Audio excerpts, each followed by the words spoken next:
All right, so I have a confession to make. This past month, I went to the psych ward, and it wasn't as a worker. So, what was I doing in the psych ward this past month? Well, I'm gonna tell you all about it. We are living in a psych ward. I'm quite sure this is psych ward. I'm quite sure. What's going on, everybody? Welcome to Jay's Psych Ward Stories. As you can tell, we got the new background. We got the LED logo and everything. You know what I'm saying? We on the big and better things. More on the podcast soon because it's officially begun, baby. And I wanted to come back and tell y'all about what's been going on while I've been gone. Because yes, I've been prepping the space, and yes, I have some super dope announcements, but let's get into the real of why y'all still here. What in the world was Jay doing in the psych ward and not as a worker? Well, at least not a worker in the psych ward. So I got a call, all right? I got a call that somebody was in the ward. It was unclear on whether or not they would be discharged. It was hard for this person to see the doctor and get clear answers, right? They were being put on medications that they didn't agree with, and their rights were just getting violated all over the place. So I got the call, and they needed some help. They needed my help. So I looked up the location of the ward they were at, which I will be keeping confidential here for obvious reasons. And I said, you know what? We can make something out of that. We can make something out of that. So they did the proper things necessary to make sure that I can come and visit them, and I pulled up for visiting hours. Come to find out, they weren't treating this person respectfully in here. And this is where a lot of people fall victim, and it just reminds me of why I do the work that I do. This person may have been medically assaulted. Even though it's been a while that I've worked in psych wards, it's still shocking to hear how blatant and open some of these staff members are with just treating patients horribly as the standard of care. So essentially, this individual was wondering when they go home, just like every single patient in the psych ward. That's the number one question I used to get as a worker. Hey, when can I get discharged? Who's responsible for discharging me? When's the doctor coming in so I can ask if I'm discharged today? Everybody wants to go home. And that's good, because that should be a goal, right? But you know what's frustrating? When you go to a place that's supposed to help you, that's supposed to have more knowledge than you on handling your mental health situation, but you go there and it seems like you can't get anything close to the care that you need, and you're not leading the charge at all in any of your treatment plans. These doctors will go and do a drive-by where they barely see you, sit with you for 2 minutes, and they're ready for diagnoses. They're ready to administer medication. They're ready to up doses, try things, pause medications that you're on outside of that. Like, it's crazy how much medical and chemical authority that they have over our bodies and our brains. A lot of people don't realize the rights they lose when they go into a psych ward. As soon as you go into the psych ward, once you cross those doors, I don't care if it was by accident, legally you can't just leave like you would on a regular hospital floor. No, because if something happens to you, if the hospital missed a detail that could somehow prove that their care of you and keeping of you in that facility could have prevented you doing harm to yourself or somebody else, they will be legally liable. The hospital treats that very seriously. I guess the law treats that very seriously. So it justifies your rights being changed when you go into the ward. I'm not saying it makes sense. I'm just telling you what it's built on, and that's what goes down. So no, you can't just leave. And that's already triggering, because if you go to a place for help and you haven't even figured out if this is the help you want, assuming you might be newer to psych wards, maybe you got a crisis going on in your life, and we living in a time of crises all over the place, people losing all types of stuff economically. You know, it's hard for people to get work out here. You know, people are falling victim to drug use all over the place. We got the opiate crisis going on, you know what I'm saying? So we are on a crash course in many ways in society with mental health issues. And when we go to the places in society that are supposed to be built to help you get back on your feet, to help you to be a functioning member of society, people are realizing that, oh no, actually this is making me even more dependent on the system. Why does it seem like I don't get to have a say? Why does it seem like the professionals I'm supposed to cast my cares off to because they went to school, did the work, can think on my behalf for me? Really, that should never be the case for anything, but that's literally how we're trained up to think of society and how much societal authority and agency we give to these individuals. I'm not saying they're not intelligent. I'm not saying they're not smart, but the way that the system works, you should know about that a lot more than who's in front of you and what school they went to and what plaque is behind them, because how they make money is something that we need to know about, okay? So let's get back to the story. I'm gonna be segueing a little bit sometimes because I gotta just capture the whole essence of like what everybody can relate to and just build understanding around like what we're dealing with here. This is like a very deep and entrenched and beaten path over here in the psych industry, and a lot of people are so surprised every time when I share these stories, as if like, what, this is happening? It's like, yeah, and it's been happening, and it's even way worse than what I'm talking about, which is why we got the podcast where we can do like unrestrained, unrestricted, head on over there. You got the full episodes of this, things that I can't even share, details that I won't share in this story. If you're here in the podcast, I can share this part with you. So this individual is seeing the physician's assistant, not even the doctor that's prescribed to them, because the doctor was not coming in. He sent his assistant to go see the patients on his behalf. So the physician's assistant is talking to this patient, telling them, hey, I've increased this med of yours. It sounds like you have this disorder, so we're going to try this medication. Meanwhile, the patient is like, whoa, whoa, whoa, whoa, whoa. I don't need that. Matter of fact, I struggled with substance abuse, and what you're giving me is something that I don't even take anymore. I don't even vibe with that disorder, that diagnosis that you are pushing on me. Have you seen my chart? I've been doing well, going to groups. Maybe I need a couple more days, but I want to get a little handle on when I'm going home. Annoyed, the physician's assistant says something like, I don't have a discharge date for you, so I don't know what to tell you, and then gets up and starts to walk away. This agitates the patient, but not wanting to make a scene, they swallow their pride.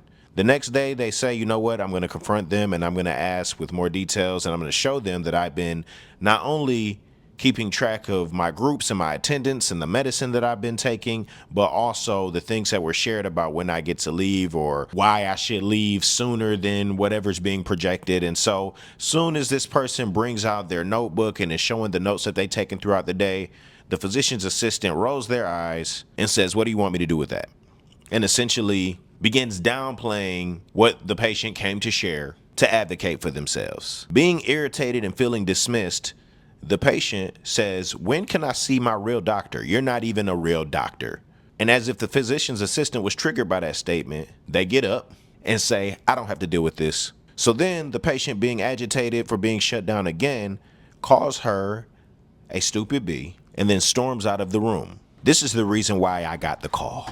Okay, because right after that situation, when the patient is upset, mind you, this is America, freedom of speech. Unless you are saying something threatening to yourself or to others, or displaying yourself to be posturing or threatening in any way, the hospital can't intervene or chemically restrain you by getting the doctor to order anything. Now, that's what they're supposed to do. Is that what's being practiced? No, a lot of the times, to be honest, no. So the PA orders a shot for the patient. The shot gets drawn up, and after that, the patient starts to lose it a little bit, but doesn't hurt anybody, doesn't threaten anybody, but is just advocating for why they don't think they should get the shot. They're a little hysterical here.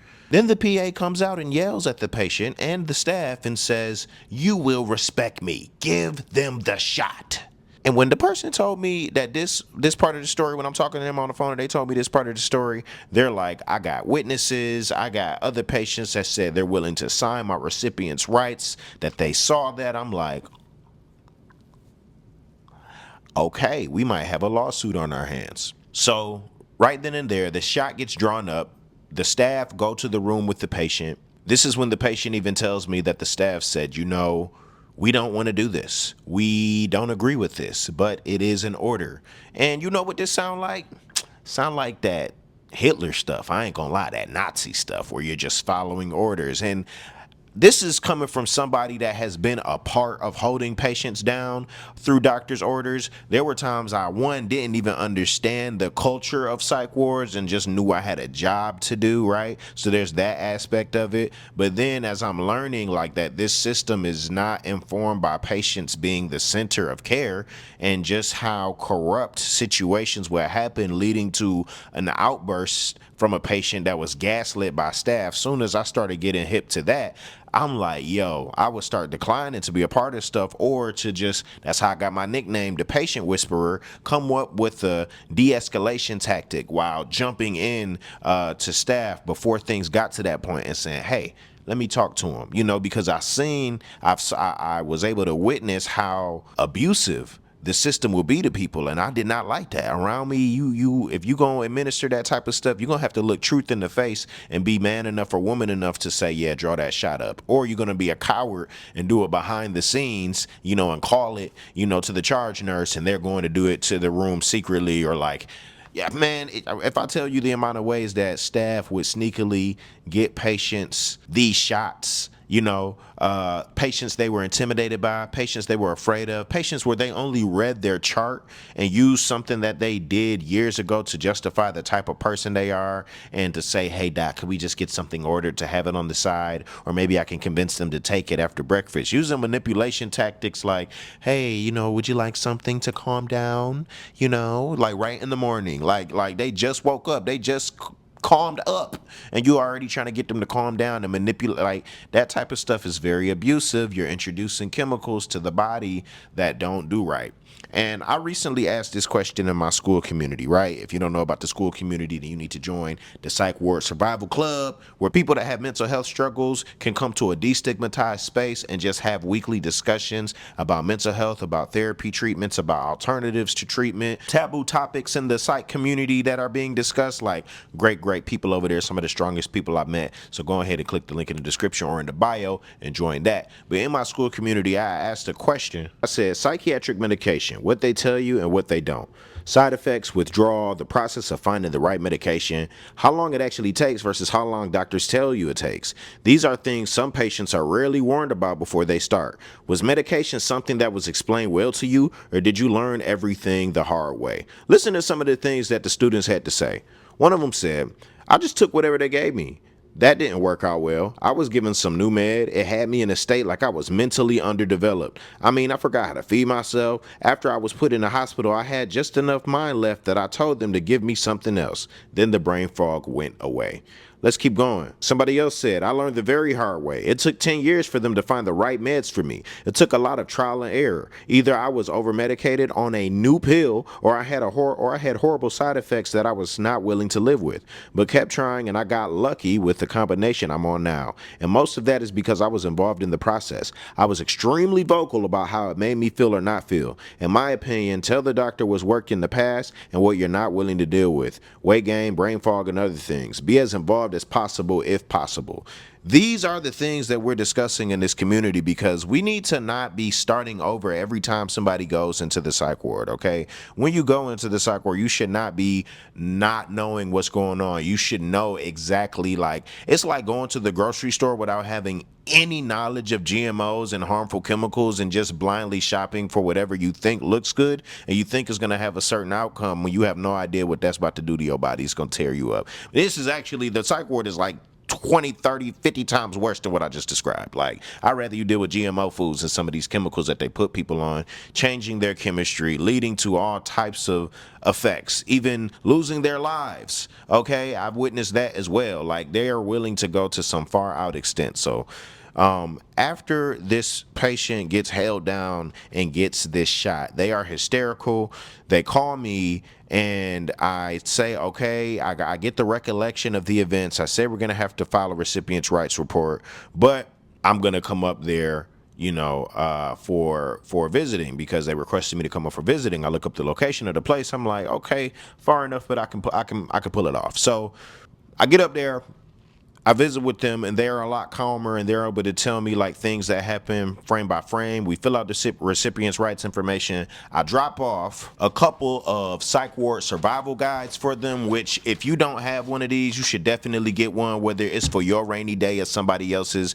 Psych Ward survival guide is for people that are thinking about going to the psych ward, never been to the psych ward, or you've been, but you feel like they are doing you dirty and you can never get the help that you need, there are ways to get the help that you are looking for within psych wards. They don't like to play with people that know their rights, okay? If you know how to navigate the system, then certain things can't touch you, shouldn't touch you. And if they do, then you know how to go about it to where they can't play with you. You can be as good as me being there with you based on the information that I put in this book. I tell you everything you need to know in this guide before you go to the psych ward, once you enter the psych ward, while you're in the psych ward, and after you leave. And I even have links to the school communities so that you can still stay connected with community and talk through issues and deal with other people that know what you're going through, so that you don't have to face these issues in the same way over and over again. All right. So make sure that you go ahead and get that. Get it for you, get it for somebody else,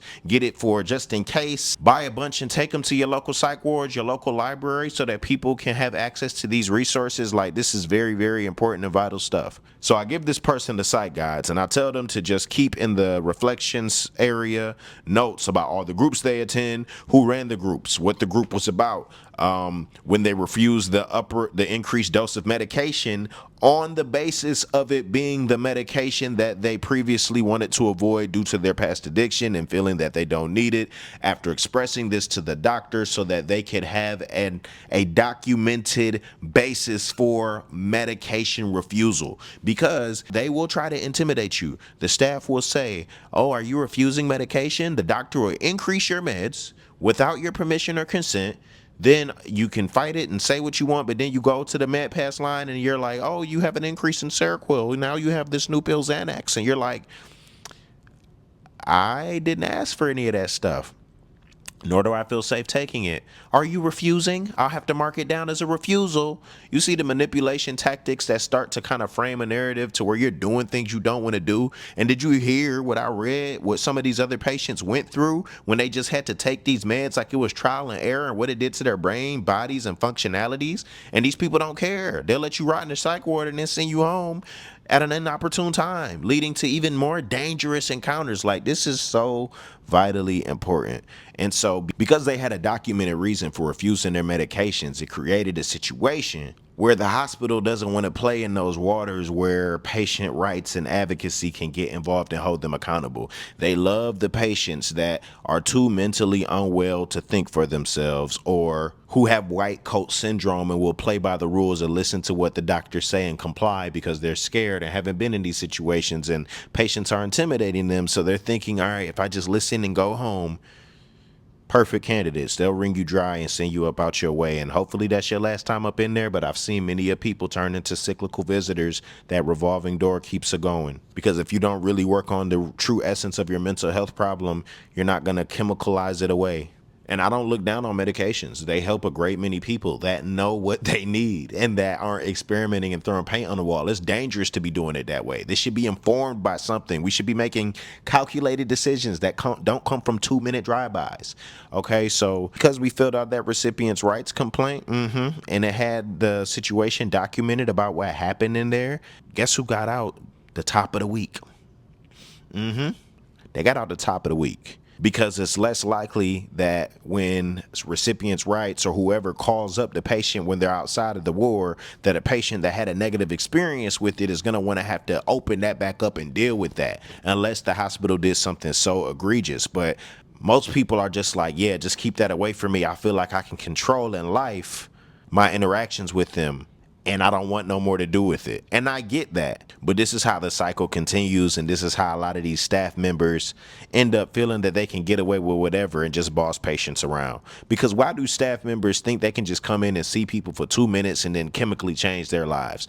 Because this is what's happening. They're giving these patients, like, they'll kick off their discharge day to be like a week, 2 weeks, 3 weeks, right? And that gives them all of the time in the world to do their little tasks according to that patient, because they got a lot of stuff they got to do, a lot of things they have to document, way more time that needs to be given other than these 2-minute little visits. But they come through, do these visits, they're done for the day, and they extend the time that the patients can stay as long as their insurance will allow, to give them the most most time to lackadaisically do their job.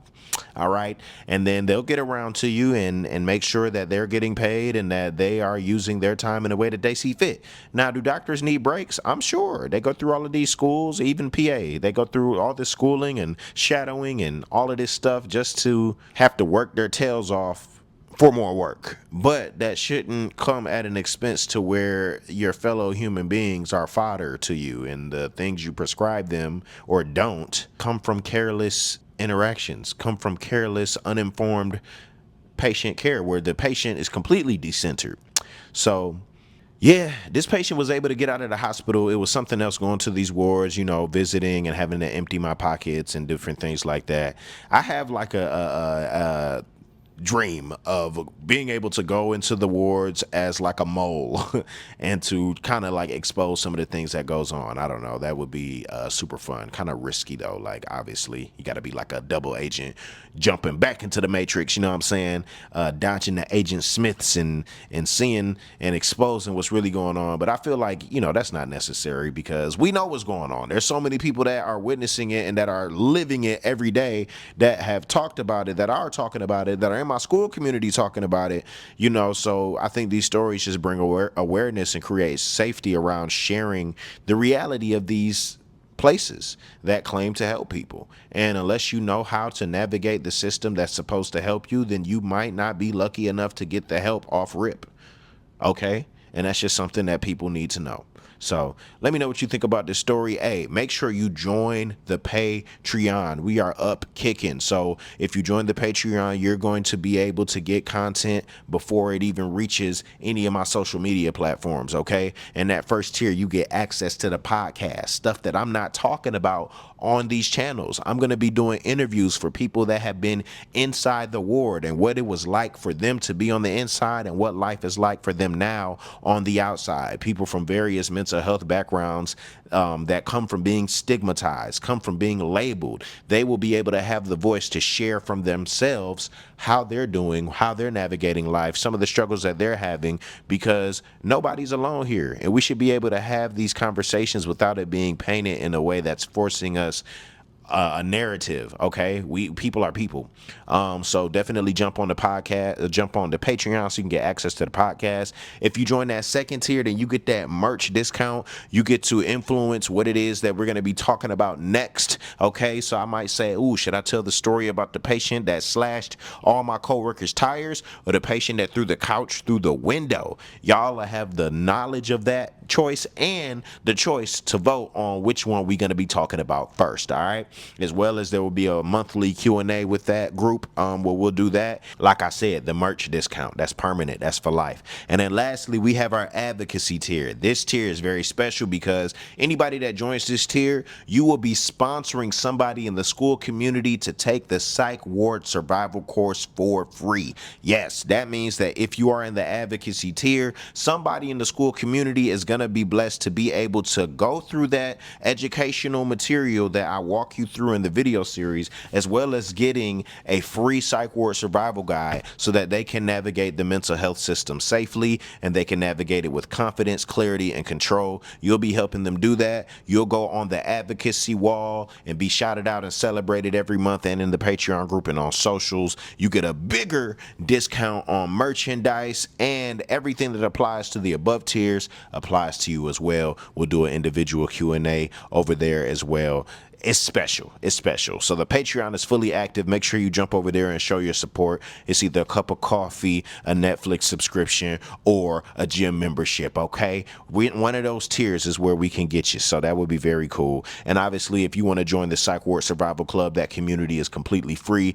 And if you want to join the Psych Ward Survival Club course, then that is $25 a month. I worked really hard on getting that price down so it can be accessible for people. I understand if you don't have it, it is what it is. I do a point system in my school community where the most engaged individuals that have the most points on the leaderboard for engaging in the group and contributing to conversation gets the top 3 people get 1 month free of the school community. So or the Psych Ward survival course. So yeah, we have merch. I got music that's out. The Outside just dropped a couple weeks ago. I'll be dropping my album Welcome Back Soldier pretty soon. So follow me on all socials. Stay tuned. Appreciate y'all for watching. And as always, like for more stories. And welcome to the podcast, baby. Welcome. We in this new space. We here now.